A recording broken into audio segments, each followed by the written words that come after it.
Ya, ven ahí. Sí, ¿Se ve? doctora. Ah, perfecto. Me avisa si podemos empezar. ¿Cuántos son ustedes? 35, doctora. Nos faltan 10. Esperamos un minuto más y comenzamos. 8:10. Sí, doctora. Muy bien.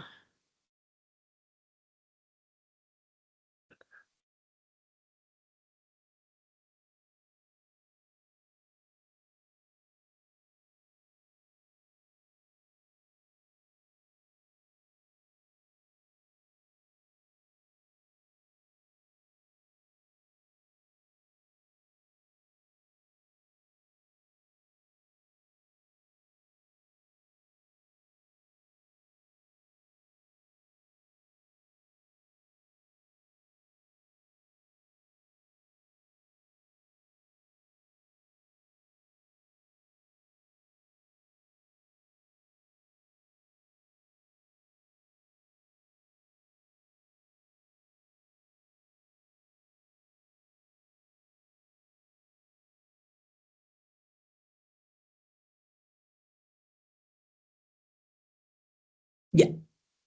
Entonces, empezamos. ¿Sí? Sí, doctora. Buenas noches con todos. Y ya casi nos conocemos porque muchos están pasando por ahí en las rotaciones, ¿verdad?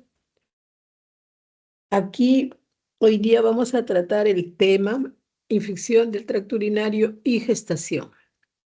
¿Cuán importante es esta infección urinaria y cómo repercute en el embarazo?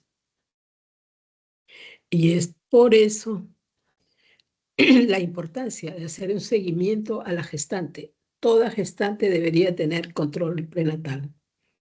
En nuestro país muchas veces no ocurre esto y tenemos problemas. Partos prematuros, niños con bajo peso al nacer, problemas serios muchas veces, ¿no? Que van a repercutir en el recién nacido, en su futuro. Y en la mujer, porque puede haber muchas complicaciones, desde una bacteriuria sintomática hasta una infección severa, una sepsis. Entonces es bastante peligroso. No se lo puede tomar como una infección urinaria. Una infección urinaria en una mujer embarazada hay que tener mucho cuidado. Entonces, de ahí la importancia del escrutinio de la bacteriuria asintomática. Se ha estudiado mucho la infección urinaria.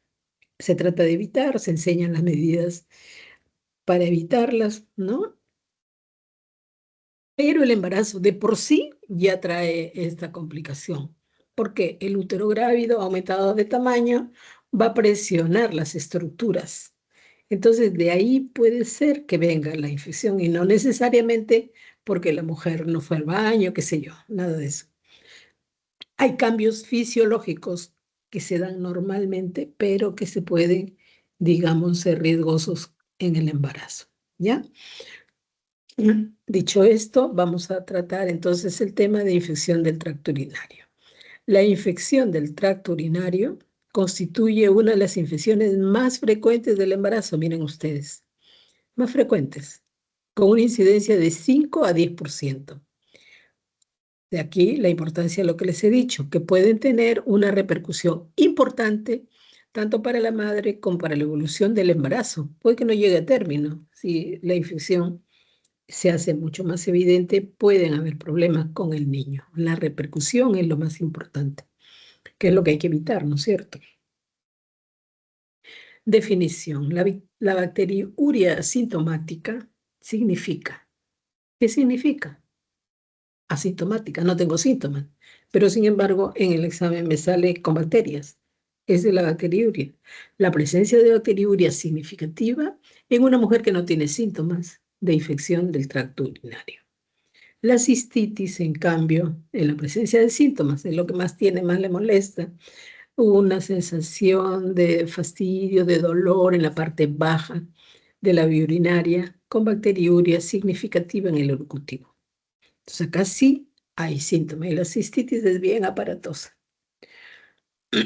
Luego viene la pielonefritis. O sea, son las variedades de la infección que se puede presentar, ¿ya? Entonces, aquí tenemos la pielonefritis aguda. ¿Qué significa?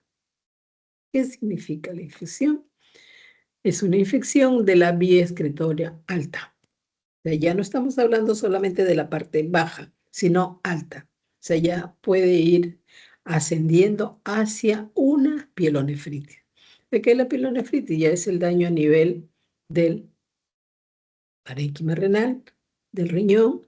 Entonces, estamos hablando de la infección en la vía excretoria alta y en el parénquima renal. O sea, el riñón en sí es el que se está afectando, de uno o de ambos riñones, que suele presentarse durante el segundo o tercer trimestre de la gestación y es casi siempre secundaria a una bacteriuria asintomática. No le hicimos caso a la bacteriuria asintomática, siguió avanzando y puede llegar a una pielonefritis.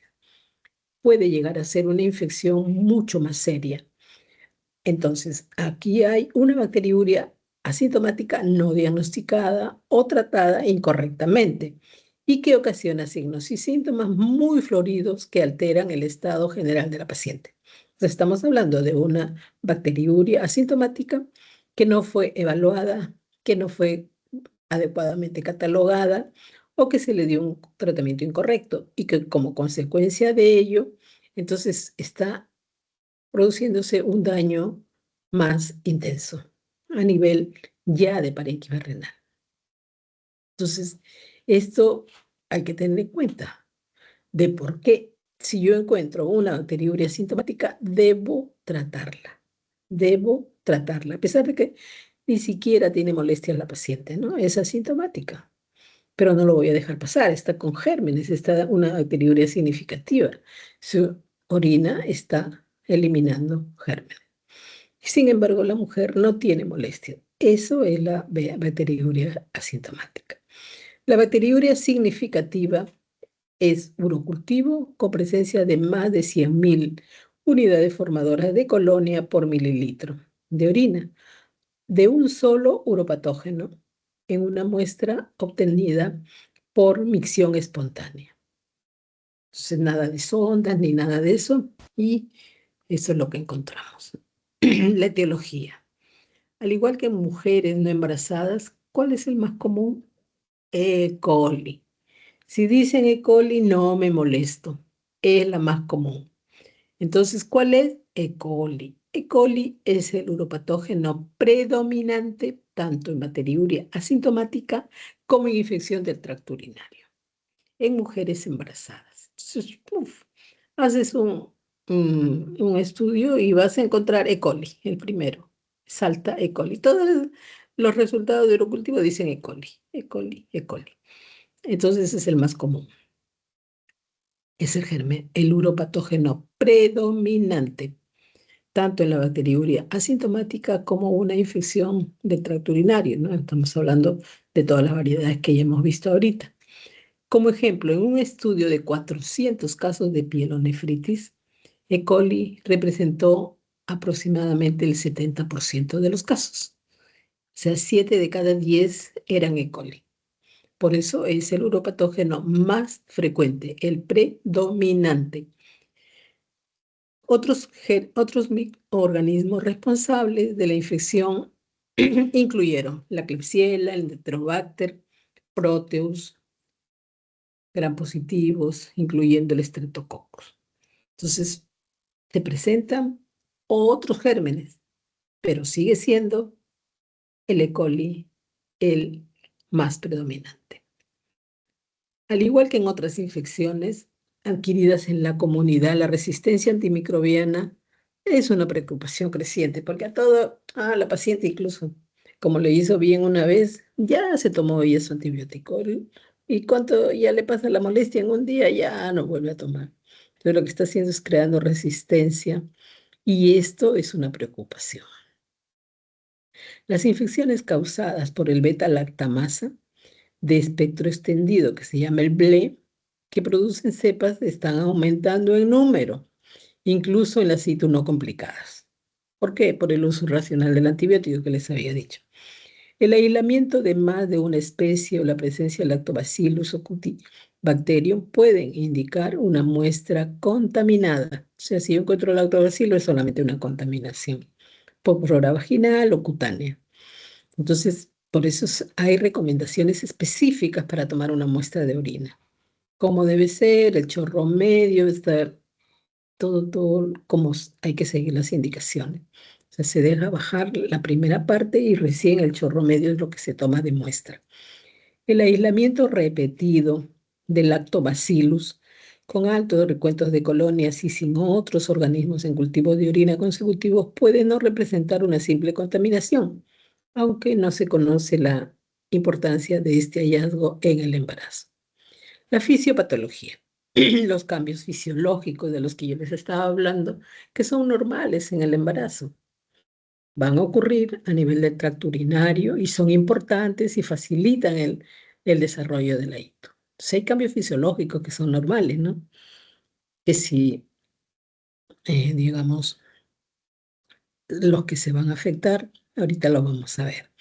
Su recurrencia, persistencia y a menudo su evolución a formas sintomáticas que no se produce en la mujer no gestante, en la que la ITU tiene menos impacto y no suele ser persistente.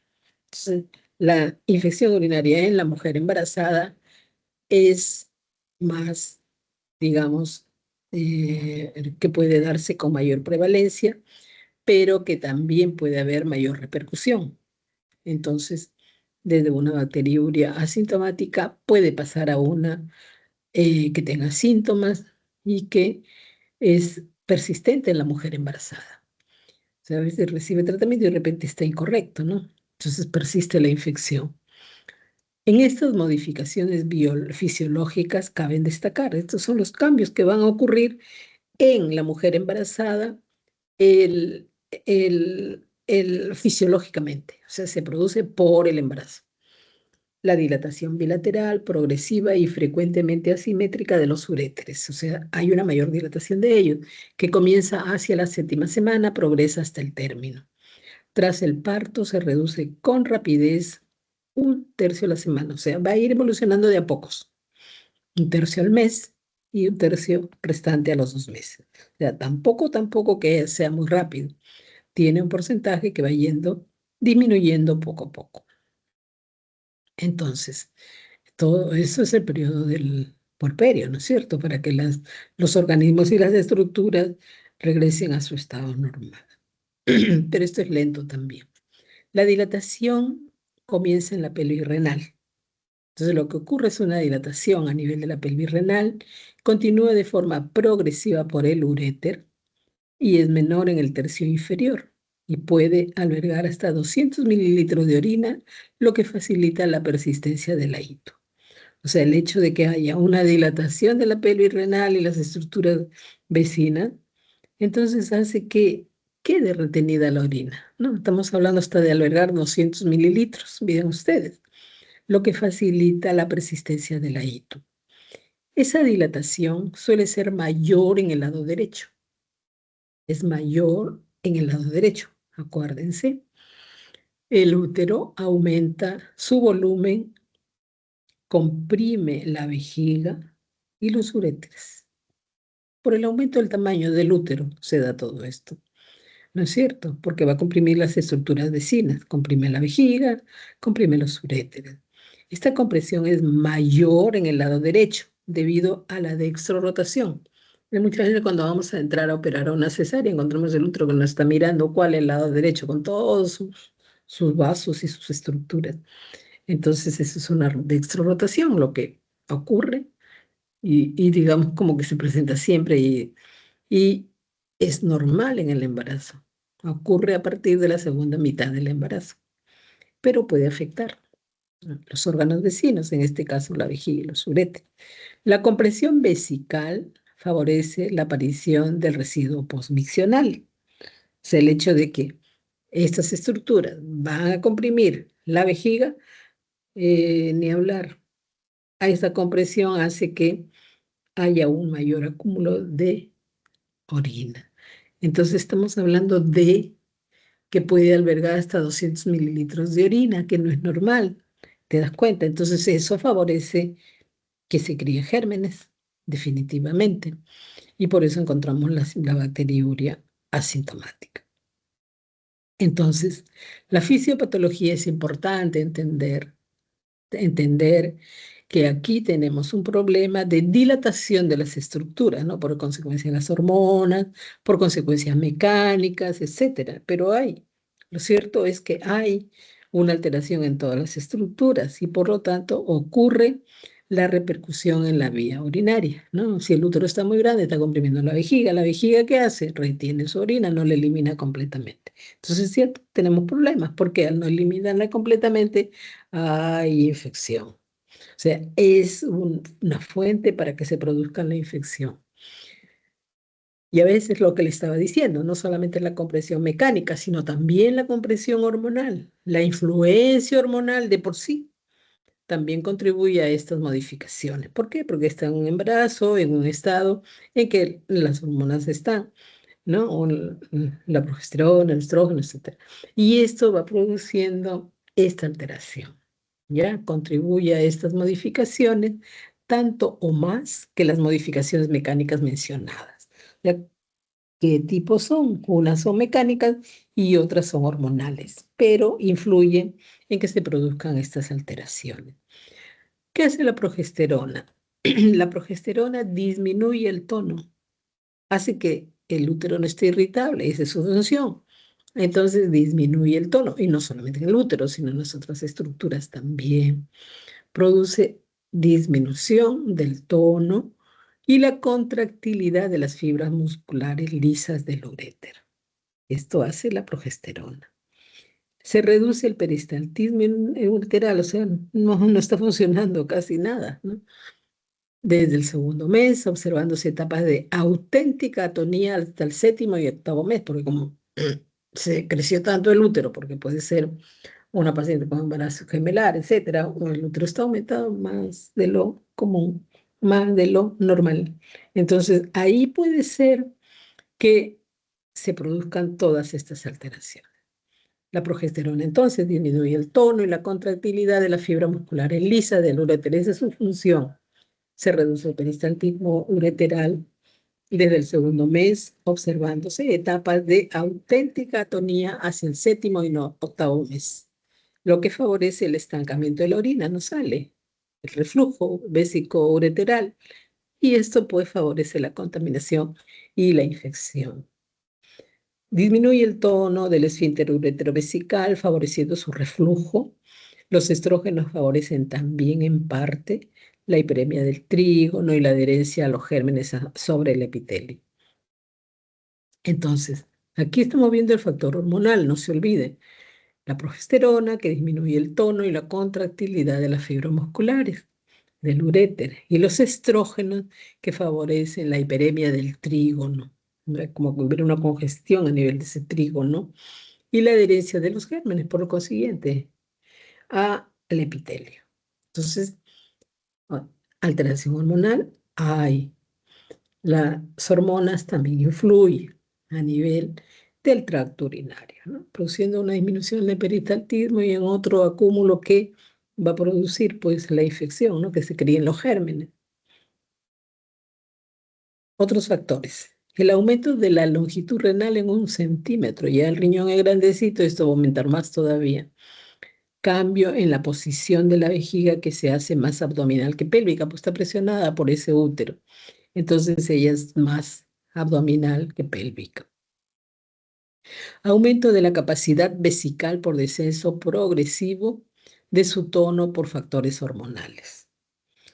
En el tercer trimestre puede llegar a albergar el doble de volumen sin generar molestias en la gestante y está teniendo y reteniendo la orina, lo cual hace que conlleve una infección a la larga, ¿no? Aumento del volumen circulante que implica un incremento del filtrado glomerular. El flujo urinario aumenta al principio del embarazo, pero a medida que progresa, la estasis urinaria es más frecuente, lo que favorece la bacteriuria, ¿no? Entonces, todo esto, incluso la alcalinización del pH de la orina. aumento de la concentración de azúcares y aminoácidos, anomalías del tracto urinario, nivel socioeconómico bajo, todos son los factores que influyen para que haya una infección urinaria durante la gestación.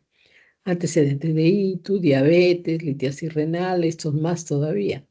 La disminución de la capacidad de concentración de la orina por el riñón de la embarazada puede ocasionar una disminución de la capacidad antibacteriana de la orina. No hay una buena concentración de esa orina y está alterada.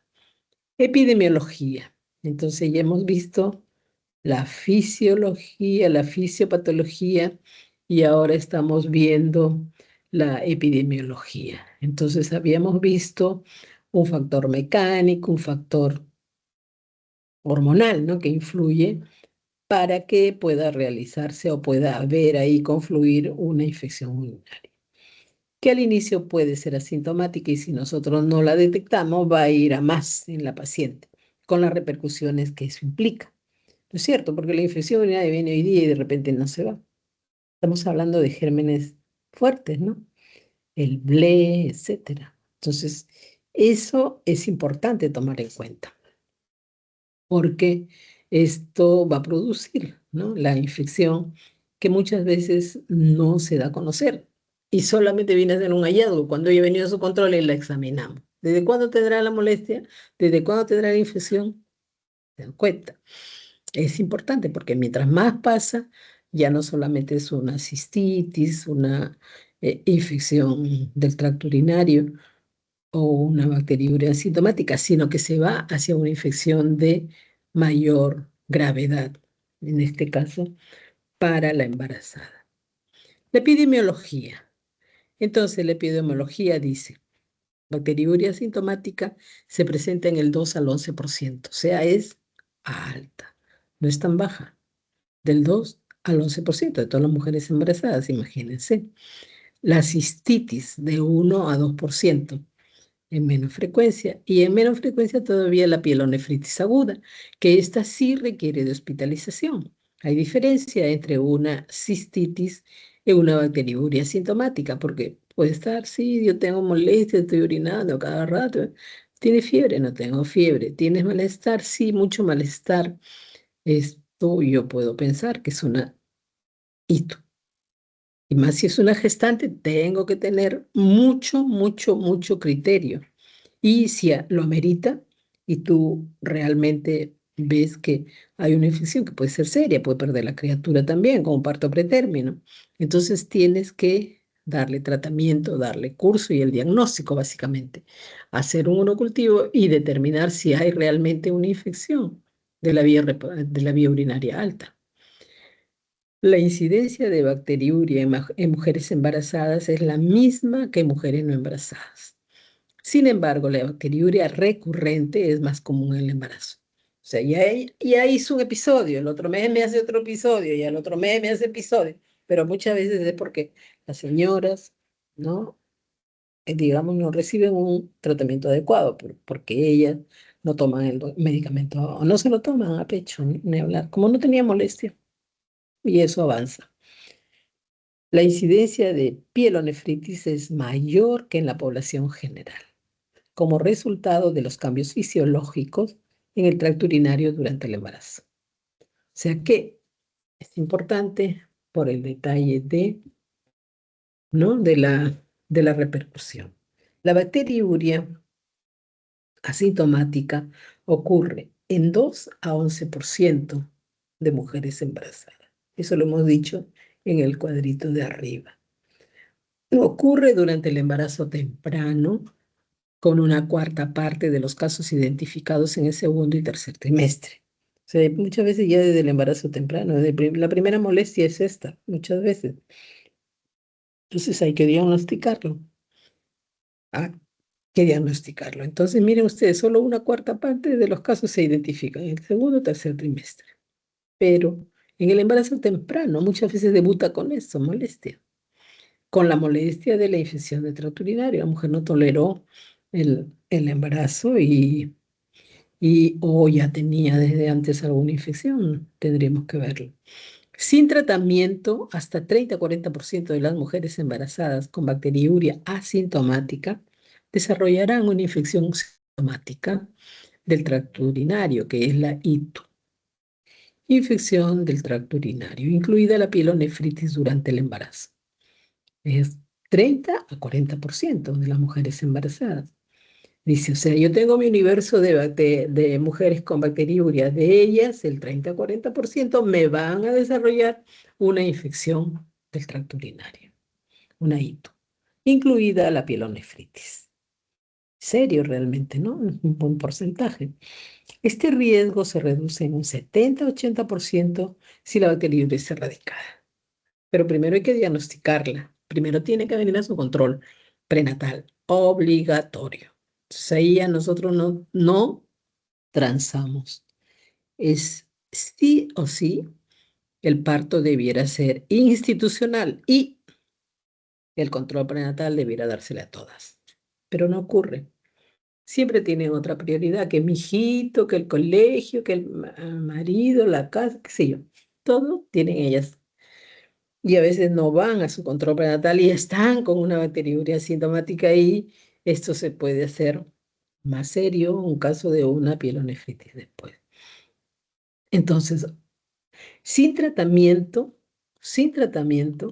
hasta 30 a 40% de las mujeres embarazadas con bacteriuria asintomática van a desarrollar la infección sintomática. Si las dejamos, van a desarrollar una infección del tracto urinario, incluida la pielonefritis durante el embarazo. Este riesgo se reduce en un 70 a 80% si la bacteriuria es erradicada. Entonces, bacteriuria que diagnosticamos, bacteriuria que le damos tratamiento. Sí, de todas maneras conviene hacer un screening. Todas las mujeres embarazadas, a todas urocultivo. Y la que salga, hay que darle tratamiento. Nada que te va a pasar mañana, toma agüita, que no sé qué, que no sé cuánto, nada de eso. Epidemiología. Entonces, la cistitis aguda se produce en aproximadamente un 2%, eso también lo hemos visto en el cuadrito, de las mujeres embarazadas. La incidencia estimada de pielonefritis aguda durante el embarazo es de 0,5 a 2%, ya lo hemos dicho. Hasta un 70% de pielonefritis agudas durante la gestación son precedidas de bacteriuria sintomática. De ahí la importancia del diagnóstico de la bacteriuria sintomática. Como su nombre lo indica, no tiene síntomas, pero viene al establecimiento y yo la veo como esta es su primera visita y tengo que hacerle los análisis y el análisis me va a decir si es que tiene o no una infección, que de bacteriuria sintomática se puede convertir a una infección mucho más seria. Hasta un 70% de las pielonefritis agudas durante la gestación son precedidas por bacteriuria sintomática. Esa es la importancia entonces de la bacteriuria sintomática, de la importancia de darle tratamiento o no. ¿Qué dicen ustedes? Hay que darle tratamiento. Una correcta erradicación de la bacteriuria asintomática durante la gestación reduce en un 80% la evolución a pielonefritis. Miren ustedes, qué interesante. Este es un dato muy interesante. Si yo encuentro una bacteriuria, tengo que darle tratamiento, hacerle seguimiento y erradicarla, porque sí, puede ser que no la trate adecuadamente y vuelve a repetir y vuelve a repetir. Es la recurrente, pues. Entonces, obligados a darle el tratamiento, a hacerle seguimiento, un nuevo urocultivo hasta que te diga que está negativo. Hasta a veces 2 veces me tiene que decir que está negativo para que ya yo me crea que no hay otro problema, otra infección o que no va a ocurrir más. Una infección que puede repercutir en la mamá y en el niño, en los dos en realidad. La pielonefritis aguda es más frecuente durante la segunda mitad del embarazo.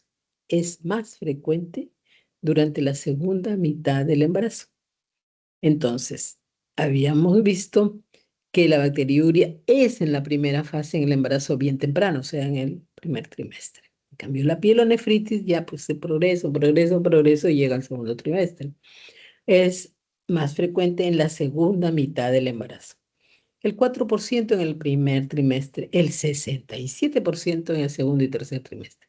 Vean ustedes, 67, casi el 70% en el segundo y el tercer trimestre del embarazo. el 27% en el puerperio. Pero lo más poquísimo es en el primer trimestre. Mujeres con urocultivo negativo en el primer control puede ser 1 a 1.5% adquirirá la bacteriuria asintomática más adelante. Se estuvo limpia desde el inicio, pero puede avanzar esto. Por lo que no se recomienda urocultivo de control posterior si hubo un urocultivo negativo. Si hay un urocultivo negativo, es un urocultivo negativo. Entonces hay que creerle, pues, ¿no? Entonces ya para qué le voy a repetir. Suficiente con que ya me salió positivo. Estamos hablando de nuestras pacientes que son bien especiales, que, ¿no? Tú le das en el hospital, les digo, no, le das el tratamiento, a la primera ya le fue bien y se acabó. Entonces, esas son las que van a repetir, las que van a recurrir, las que van a tener la ITU persistente, las que se puede complicar, la que se puede hacer más severa, la que puede ser una cosa muy seria. Entonces, factores de riesgo, el medio ambiente, estilos de vida, factores hereditarios. Entonces, ¿cuál es el medio ambiente? Los malos hábitos de higiene. Entonces, el ambiente por esa zona de la uretra y toda ella va a estar afectada. Malos hábitos de higiene. Y entonces ustedes saben que la vejiga conecta con la uretra y la uretra en la mujer es mucho más corta, 4 centímetros a lo mucho, a diferencia del varón que tiene una mayor longitud de su uretra. Entonces ahí no va a ser tanta infección como en la mujer. Y si tiene malos hábitos de higiene, esto va a ir pues definitivamente hacia arriba por vía ascendente y viene una infección seria. Estilos de vida. Alteraciones funcionales de las vías urinarias como cálculos, estenosis, cicatrices y otras. Instrumentación del árbol urinario, sondas, catéteres. En la medida posible, si no lo necesitas, no. La misión tiene que ser espontánea. Embarazo por compresión mecánica de las vías urinarias debido al útero grávido, ya lo vimos, ¿no es cierto? Y a la acción miorrelajante de la progesterona, no se mueve, nada se mueve de la musculatura lisa de los uréteres. La diabetes, la inmunodepresión, las infecciones simultáneas, relaciones sexuales, el estreñimiento. Son condiciones para que haya una infección urinaria. La diabetes, una enfermedad, una inmunosupresión, etc. Factores hereditarios, tenemos alteraciones anatómicas de la vía urinaria, nació así, ¿no? Un defecto, ¿qué digo? Un uréter doble, una pelvis renal doble y cálculos que ya desde vientre materno, un pequeño y pasó hacia esa zona. Alteraciones anatómicas de las vías urinarias, tenemos válvulas uretrales, tumores, fimosis y otras. Y la uretra corta. En la mujer, esa es la característica. Esa es la característica. El cuadro clínico. Entonces vamos a ver el cuadro clínico. Bacteriuria sintomática, ¿qué significa? No hay cuadro clínico, pero se debe tener en cuenta que la complicación más importante es la pielonefritis aguda. De una bacteriuria sintomática ha ido escalando y escalando, y estamos hablando de una pielonefritis aguda, demostrándose relación con parto pretérmino y bajo peso al nacer. Entonces, eso es lo que yo les hablaba al inicio, la repercusión de una infección urinaria que no se diagnosticó o que no se le dio tratamiento adecuado y la paciente persiste con la infección. Persiste y da por repercusión definitivamente en el bajo peso al nacer, el parto pretérmino, o sea, no llega esta criatura al término, y el bajo peso al nacer. La cistitis, ¿cuál es el cuadro clínico? La sintomatología se caracteriza por presencia de urgencia urinaria, polaquiuria, disuria, tenesmo vesical, dolor suprapúbico. Además, se puede presentar hematuria, piuria y orina con mal olor. Entonces, y esa es la cistitis, que es la más aparatosa, porque hay urgencia urinaria y a cada rato orina 10 veces, orina 20 veces, es la polaquiuria. Y la disuria, con dolor y aparatosísima, definitivamente. Esa es la cistitis. En cambio, la otra era sin molestia. Esta no. La vejiga llora y llora y llora y llora. Polaquiuria, disuria, tenesmo vesical. Entonces, orina y tiene ganas de seguir orinando. Entonces, hay molestia, definitivamente. Dolor suprapúbica, además, se puede presentar hematuria, piuria y orina con mal olor. Entonces, todo esto es importante saberlo. La cistitis no progresa a pielonefritis aguda, pero también se ha asociado a parto pretérmino y bajo peso nacer. O sea, de todas maneras, la repercusión en el recién nacido. Pielonefritis aguda, ya es un cuadro clínico totalmente diferente. En las anteriores no había fiebre ni otras cosas, pero esto sí es un daño mayor. Entonces hay un cuadro de fiebre mayor de 38 grados centígrados, sudoración, escalofrío, dolor lumbar intenso, náuseas, vómitos, hipersensibilidad. O sea, es bien aparatosa y esto sí amerita que la mujer sea hospitalizada. No se puede perder la criatura, hay que tenerla en mucha observación. Puño, percusión lumbar homolateral suele exacerbar el dolor. Entonces hay una hipersensibilidad en el ángulo costovertebral. Cuando hace la puño percusión, tiene dolor. Hay una hipersensibilidad. Toda esa zona está inflamada y está comprometida. Entonces, la pielonefritis se hospitaliza. Obligatorio. Porque tiene fiebre. Entonces hay que bajarle la fiebre, hay que tenerla más o menos estable hasta que pase la molestia en un cierto porcentaje. En el 90% de los casos, el lado derecho es el afectado. Puede ser bilateral en un 25%. Entonces, si hay pielonefritis en el lado derecho, 40% de las pacientes tienen síntomas de infección. Entonces, miren, aparatosa, pero solamente el 40% tiene síntomas de infección de tracto urinario bajo. ¿Y cuáles son esas molestias? Piuria, disuria y polaquiuria. Entonces ya esto como a manera de un resumen, las formas clínicas. Entonces acá tengo en el centro la bacteriuria sintomática, que es 2 a 11%, es poco, pero que es bastante significativa en una mujer gestante por el daño, por las complicaciones que pudieran haber y por las repercusiones, tanto maternas como del embarazo, del producto. La cistitis en 1 a 2% y la pielonefritis aguda de 0,5 a 2%. El 20 a 40% de bacteriurias asintomáticas no tratadas evolucionan a una pielonefritis aguda.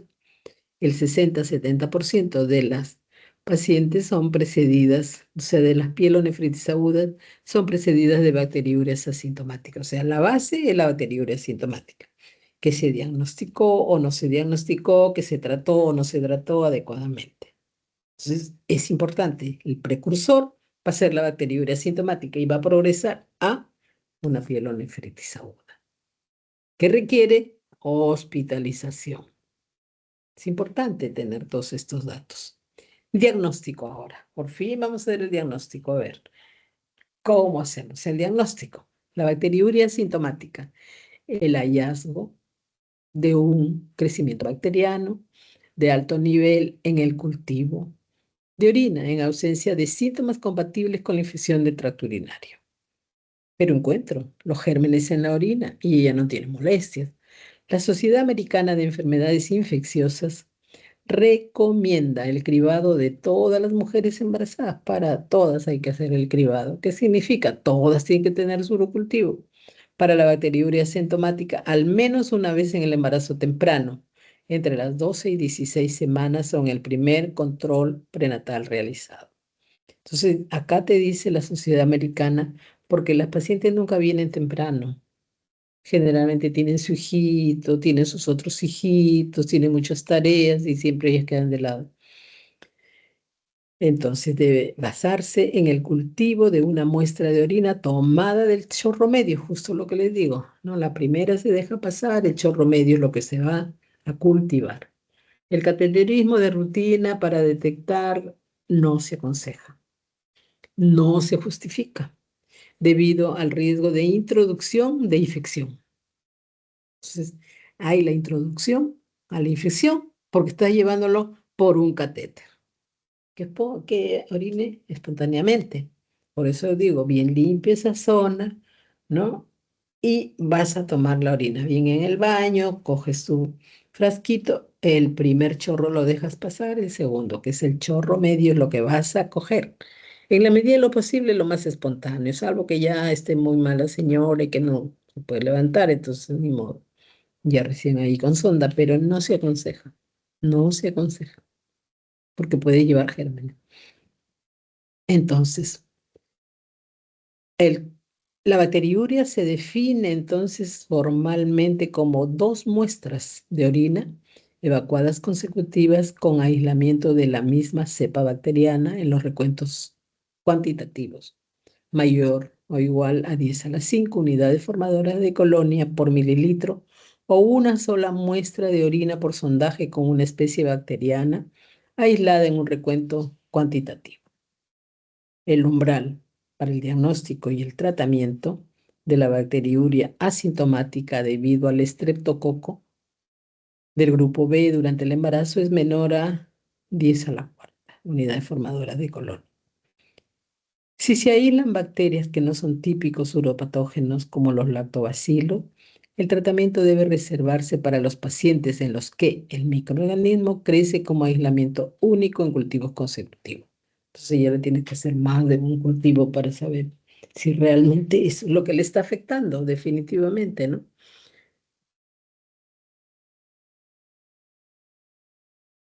Ahora vemos la bacteriuria asintomática recurrente, aquella que no se trató, aquella que no se trató adecuadamente, que la paciente dejó el tratamiento porque ya me sentí mejor y estaba perfecta y se acabó nunca más. Viene otra vez la infección recurrente.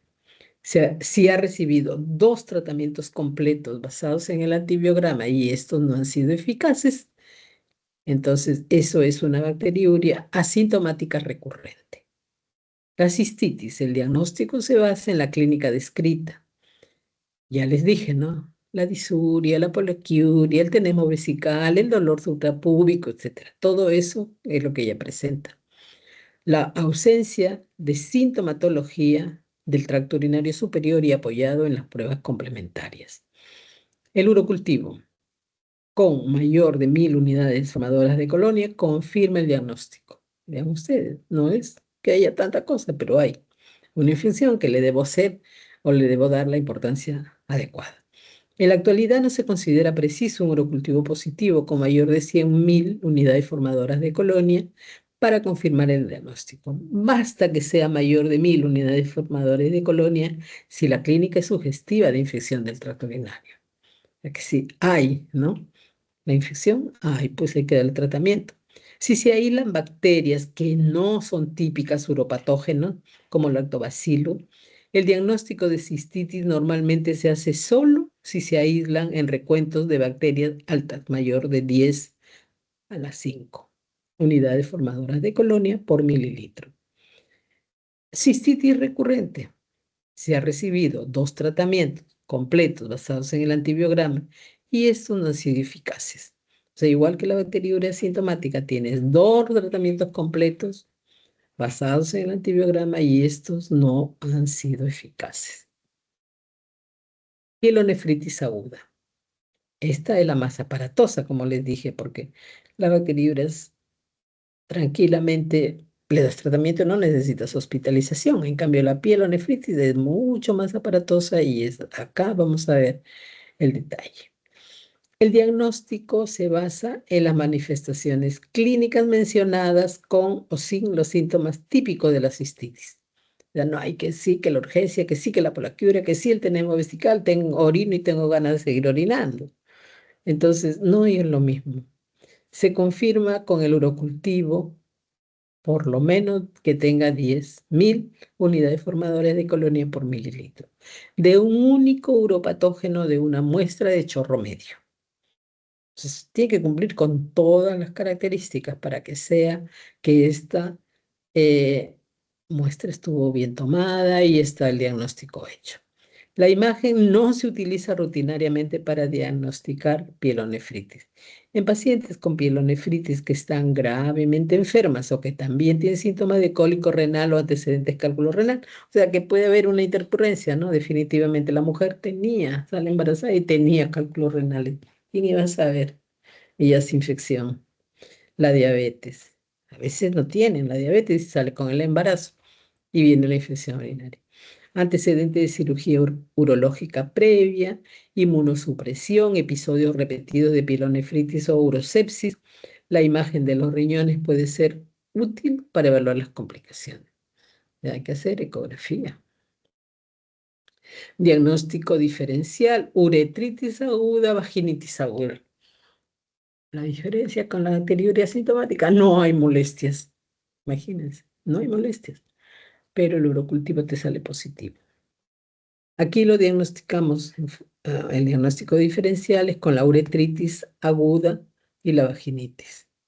Los exámenes auxiliares, tengo bacteriuria sintomática, el examen de orina, leucocitos, bacterias. El urocultivo positivo mayor de 100.000 unidades formadores de colonia por mililitro. Cistouretritis, examen de orina, leucocitos, hematíes, bacterias, ¿no? Una cistitis y una uretritis a la vez. El urocultivo positivo es mayor de 100.000. Tengo que darles tratamiento obligatorio. Tengo una bacteriuria sintomática también con un urocultivo mayor de 100.000 unidades formadoras de colonias. A todos tengo que darle tratamiento, si no, mañana otra vez están con una pielonefritis. Ahora, la pielonefritis del examen de orina, hay cilindros, leucocitos y hematíes, bacterias.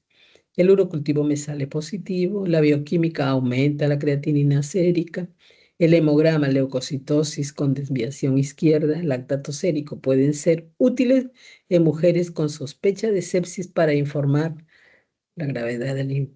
Es importante el manejo. Tiene que haber un buen manejo, tiene que haber un buen diagnóstico. De lo contrario, tenemos problemas. Entonces, ya les estaba diciendo que hay que hacer ecografía para determinar qué daño de afectación hay tanto en la vía urinaria como en la parte vesical. Y radiografías simples de abdomen. ¿Por qué? Porque podemos diagnosticar alguna malformación, algo que haya por ahí y que no lo hayamos visto adecuadamente. Entonces es muy importante la revisión del tema con imágenes. O sea, nos apoyamos en ellas, ¿no? Y muchas veces no da el diagnóstico. No hay nada en la bacteriuria sintomática y en la, digamos, en aquella que es una pielonefritis, sí, definitivamente ya estamos hablando de otras ligas. Manejo según nivel de complejidad, medidas generales y preventivas. Entonces, establecer el diagnóstico clínico temprano con un examen de orina de rutina en el control prenatal y repetir cada trimestre. O sea, viene mi paciente, yo la voy a ver, tengo que hacerle exámenes. Y en ellos, el urocultivo, para saber si tiene una infección de saque, porque está llegando para control de embarazo. Puede ser que esté embarazada hace rato y recién llega, ¿no? Entonces, ahí sí puede ser las complicaciones, puede ser. Entonces, desde una bacteriuria sintomática hasta una pielonefritis con problemas severos. Si existe sintomatología o examen de orina sospechoso, hay que solicitar un urocultivo y antibiograma e iniciar el tratamiento empírico según esquema, porque no vamos a esperar hasta que lleguen los resultados. La paciente está con tanta molestia y la voy a tener 3, 4 días, se va con otro médico, definitivamente. Si existe fiebre y o compromiso del estado general, hospitalización. Entonces, acá el mandatorio, ¿cuál es? Para que yo tenga que hospitalizarla, o sea, el criterio que yo voy a usar para la hospitalización o los criterios de hospitalización, la fiebre. Definitivamente ese es el marcador, porque estamos hablando de una mujer que tiene un niño adentro todavía. Si existe fiebre y o compromiso del estado general, porque la fiebre te deshidrata, te maltrata. Esta señora necesita hospitalización porque de repente tiene náuseas, vómitos, todo cuadro florido y hay que darle tratamiento. ¿Y cómo? Por vía endovenosa. ¿Y eso dónde se consigue? Solo en el hospital. Si no, se pierde la criatura y se pierde todo. Una fiebre ya se acabó todo. Esquema de tratamiento mientras se espera el resultado del urocultivo. Los medicamentos restringidos durante el embarazo, el trimetoprim, sulfametazol, para nada le tienes que dar esto. Las tetraciclinas se asocian con dolor, con decoloración de la decidua dental. Ven ahí todos los dientes negros, feos, ¿no? Ni hablar. No darles durante el embarazo.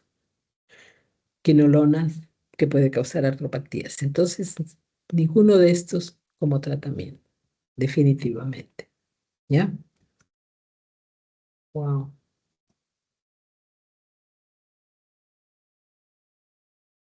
Bacteriuria asintomática.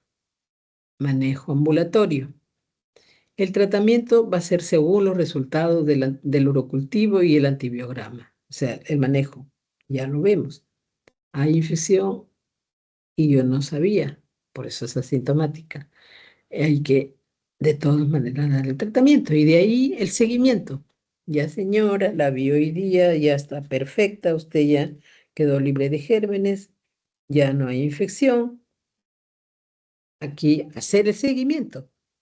¿Cada cuánto tiempo? El control tiene que ser mensual, con un urocultivo. Urocultivo de control mensual hasta el final del embarazo, porque puede sernos otro episodio y se puede complicar el niño, definitivamente. Supresión continua con antibióticos si hay recurrencia.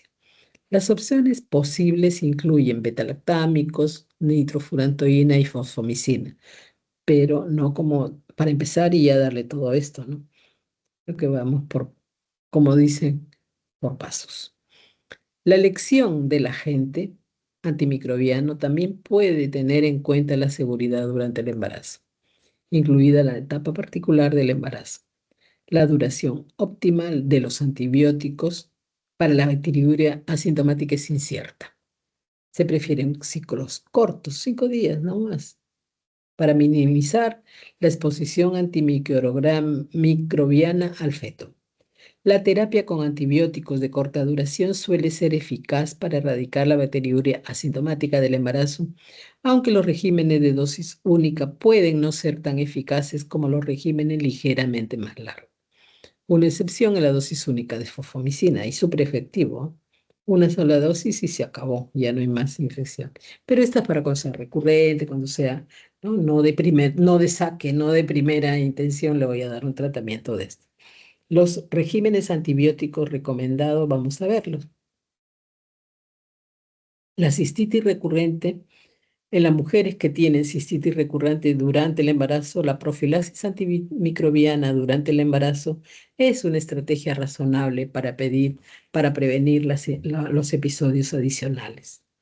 La profilaxis puede ser poscoital si se cree que la cistitis está relacionada sexualmente, lo que es común, ¿no? O continua. En el establecimiento de otras condiciones que potencialmente aumentan el riesgo de complicaciones urinarias durante los episodios de cistitis. Por ejemplo, si tiene diabetes, rasgos de células falciformes. La profilaxis después del primer episodio de cistitis durante el embarazo también es razonable. Hay que hacer el seguimiento, hay que darles tratamiento, que sigan con el antibiótico porque puede ser que va a volver, ¿no? La infección recurrente. La elección del antimicrobiano utilizado para la profilaxis debe basarse en el perfil de susceptibilidad de la cepa de cistitis. O sea, el urocultivo todavía está patológico. Viene otra vez y otra vez está con la infección. Entonces hay que darle tratamiento adecuado y hacer pues, el seguimiento. Los regímenes antibióticos recomendados vamos a ver luego. La pielonefritis, entonces hemos visto la bacteriuria, la cistitis, ahora estamos en la pielonefritis. El manejo, la hospitalización. Inicio de terapia empírica y luego según el antibiograma, porque como el antibiograma te demora 72 horas, son 3 días, y tú tienes que darle tratamiento ya, por eso es inicio con terapia empírica. Pero le echo el urocultivo, porque si no me sale alterado. El seguimiento es el urocultivo de control y terapia supresora continua con antibióticos hasta 4 a 6 semanas posparto. El manejo de la pielonefritis aguda en mujeres embarazadas incluye la admisión hospitalaria para antibióticos parenterales, es obligatorio. No tolera, si está con náuseas, vómitos, mucho dolor, no tolera, no lo va a tolerar, tiene que ser vía endovenosa. La terapia antibiótica puede convertirse en un régimen oral adaptado al perfil de susceptibilidad del organismo aislado después de la mejoría clínica. Después del tratamiento, los antibióticos supresores se usan típicamente durante el resto del embarazo para prevenir la recurrencia. Pielonefritis aguda. Basándose en mayor riesgo de complicaciones en mujeres embarazadas, la pielonefritis ha sido tradicionalmente tratada con hospitalización y antibióticos. Aquí no hay pierde, porque se puede complicar la paciente, ¿no? Si le dices que tome y no toma, ahora si le dices que se va a poner, no se va a poner, tienes que hospitalizarla para control. Hasta que la mujer esté febril durante 24 o 48 horas. En su episodio más crítico, tiene que estar hospitalizada. Los beta-lactamasas parenterales de amplio espectro son los antibióticos preferidos para la terapia empírica inicial de la pielonefritis.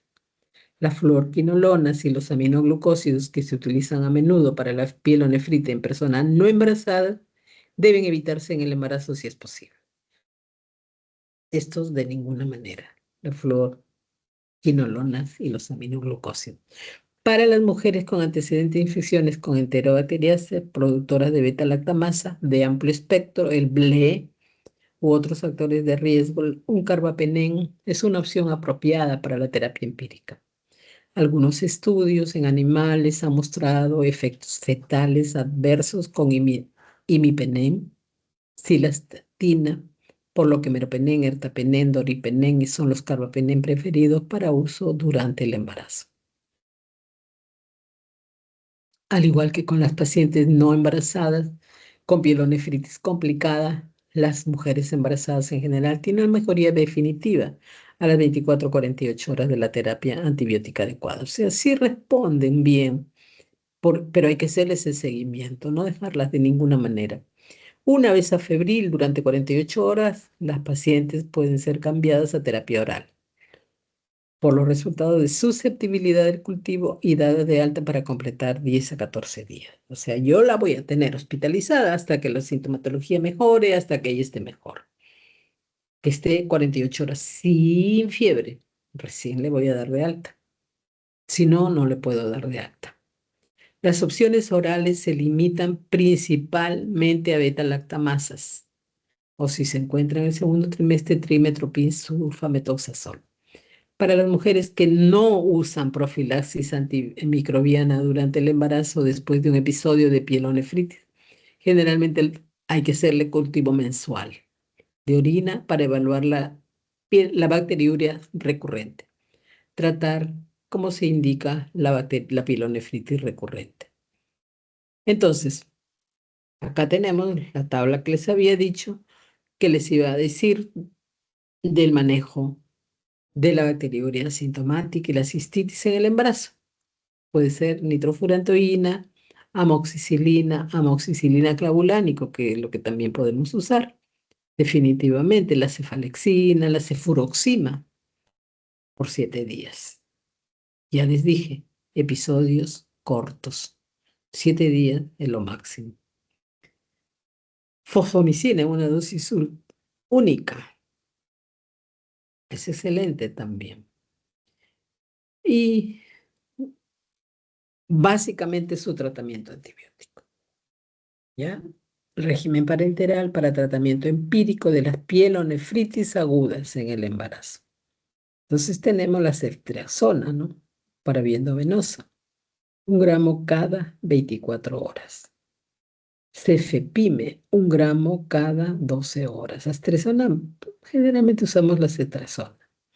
Ampicilina, gentamicina, pielonefritis severa. Esta es si es leve o moderada, pero acá estamos viendo la severa o asociada a inmunodeficiencia y o un drenaje incompleto de la orina.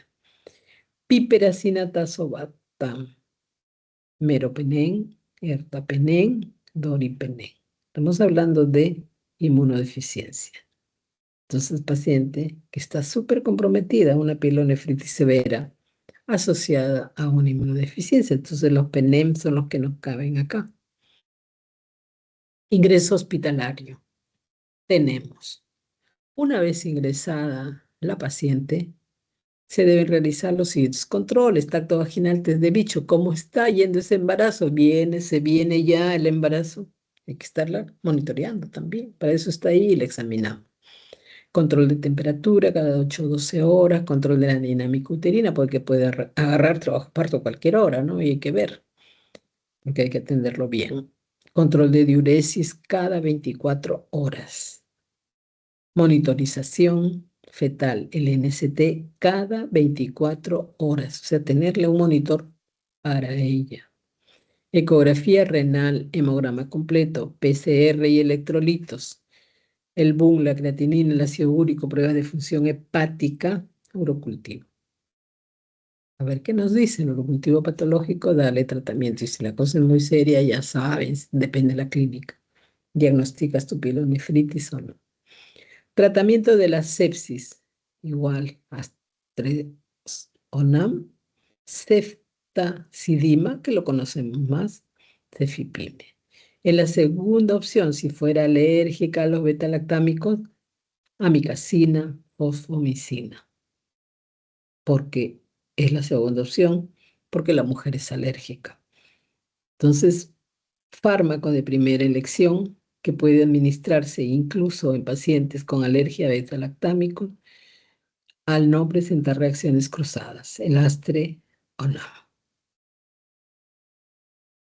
Entonces, es importante. Si la sepsis es secundaria a la manipulación de la vía urinaria, puede acortarse la duración de tratamiento a 10 días, completando el mismo por vía oral según el antibiograma. Imagínense, ha salido de una sepsis. La fosfomicina presenta un elevado contenido en sodio, concretamente 1 gramo contiene 14.4 mil equivalentes. Por lo tanto, considerando un peso promedio de 65 kilos, la paciente debería recibir un aporte suplementario de 187.2 mil equivalentes de sodio. Entonces hay que ver todo esto, el tratamiento que le vas a dar y el problema, ¿no? En todo caso, riesgo-beneficio. Me arriesgo porque me voy a beneficiar, definitivamente, ¿no? Y acá hay otro cuadro que resume también lo que acabamos de decir, ya en cada episodio, ¿no? Si es una bacteriuria sintomática, si es una cisturetritis o si es una pielonefritis. Terapia supresora, ya les dije, para prevención de la recidiva. ¿Qué hago? Nitrofurantoína todos los días después que terminé el tratamiento, la paciente está bien, pero la dejo con este tratamiento. Cefalexina al acostarse, cefosfomicina una vez por semana. Nitrofurantoína, esos son los que más se usan, ¿no? Efectos adversos. Reacción alérgica al medicamento que usamos. Molestias gastrointestinales como epigastralgia, pirosis, náusea y vómito. A algunas les cae mal, pues el antibiótico, definitivamente, ¿no? Y por eso a veces necesitan el tratamiento vía parenteral. Signos de alarma. Si hay una fiebre persistente, hipotensión, compromiso del estado de conciencia, algo está pasando, está yendo algo más de repente a la sepsis. Criterios de alta. No le doy de alta hasta que no esté perfectamente. 24, 48 horas sin fiebre. Paciente febril es lo más importante. Remisión de sintomatología obstétricamente estable. Control de todo al alta. Porque puede haber alguna complicación y te van a decir, pero usted no me evaluó adecuadamente. Complicaciones. Si es en etapas tempranas del embarazo, amenaza de aborto y o aborto. O sea, puede haber aborto, una amenaza de aborto, aborto. Si es en etapas tempranas, pero si es en etapas avanzadas del embarazo, amenaza de parto prematuro o parto prematuro. Entonces, si es temprano, termina en un aborto; si es más grande, termina en un parto pretérmino. Es lo más común. Pero no hay que llegar, pues para eso hay que hacer el seguimiento y darle tratamiento adecuado. Puede haber una sepsis materna, una sepsis neonatal. Las complicaciones perinatales, fetales y maternas. Ya les dije, fetal, la prematuridad, el bajo peso al nacer; materna, que haya un parto pretérmino, paciente que puede hacer una coriamnionitis, un edema pulmonar, una insuficiencia si es que hay una sepsis, ¿no? Definitivamente. ¿Y cuáles son los criterios de referencia? O sea, ¿me quedo o no me quedo? Depende del nivel. Si estoy en un nivel, mientras más bajo, mayores posibilidades va a tener mi paciente si yo la derivo. Definitivamente, claro. Si es una pielonefritis, tengo que mandarla al hospital. Ya tú sabes. Cuando hay signos de sepsis, hay pacientes que tienen ya signos de sepsis, está muy seria esa infección. Clínico y laboratorio se transferirá a UCI. El criterio para el pase a UCI son aquellos signos de sepsis.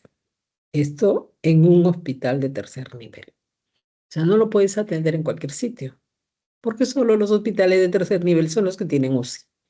Entonces, yo ya tengo que tener a mi paciente en el hospital de tercer nivel, porque si mi paciente se complica, la voy a pasar a UCI. ¿Ya? A los 2 meses posparto se referirá para urografía excretoria. La única manera de saber qué cosa está pasando con esa vía urinaria. Pruebas funcionales renales, examen bacteriológico urinario. Solo el 30% de las infecciones urinarias agudas se curan correctamente. Miren ustedes la importancia de este número y la repercusión que ello tiene, ¿no? Esto es realmente serio. Solo el 30% de las infecciones urinarias agudas se curan correctamente. A veces no se curan, pues, porque al tercer día ya no tiene molestia y ya lo deja tirado todo. Ahí vienen las complicaciones. En función de estas pruebas, se aconsejará o desaconsejará una nueva gestación. Pacientes hospitalizadas pueden salir de alta al segundo día sin fiebre, con por lo menos 3 días de tratamiento parenteral. Aquí les dejo para que ustedes tengan y lo tomen de repente en cuenta, porque ustedes van a salir a provincia, van a estar, tienen que tener sus herramientas, definitivamente, ¿no? ¿Cómo es el fluxograma? Si tengo un urocultivo en el primer control prenatal, ahí le hago el examen. En el primer control prenatal le pido, y tienes que venir cuanto antes. Eso le tienes que decir. Le voy a dar cita para cuánto, ya está el examen y tú me vienes acá para ver. Entonces, esto debería de ser en el primer control prenatal o entre las 12 y 16 semanas, según el tiempo de embarazo que tenga. Si me sale negativo el urocultivo y es un riesgo bajo, ahí nomás queda, no hay problema, la dejo sin control, no repetir el control. Pero también puede ser negativo, pero con riesgo elevado. Entonces tenéis que hacerle con urocultivo de control mensualmente, si es que básicamente si tiene antecedente de hito. Ahora, puede que no salga negativo, sino positivo. Tratamiento antibiótico según el antibiograma. Urocultivo, control post-tratamiento. Siempre le tienes que hacer el control post-tratamiento. Si es negativo, solamente control mensual. Pero si es positivo, tratamiento, urocultivo post-tratamiento.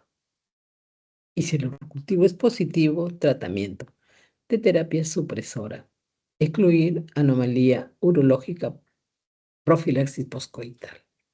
Entonces, vean ustedes, aquí les dejo esta inquietud, un fluxograma que ustedes pueden manejar. Sencillo nada más. O sea, se basa en que tienes un urocultivo positivo o negativo. Negativo tienes que ver si es, digamos, el riesgo elevado o bajo. Si es riesgo bajo, lo dejo de lado. No voy a repetir más cosas. Pero si es un riesgo elevado, sí, porque se puede convertir en una infección, en una sepsis, etcétera. Todo puede haber ahí. Y si es positivo, ya también están viendo. Es importante tener en cuenta todas estas cosas que hemos visto.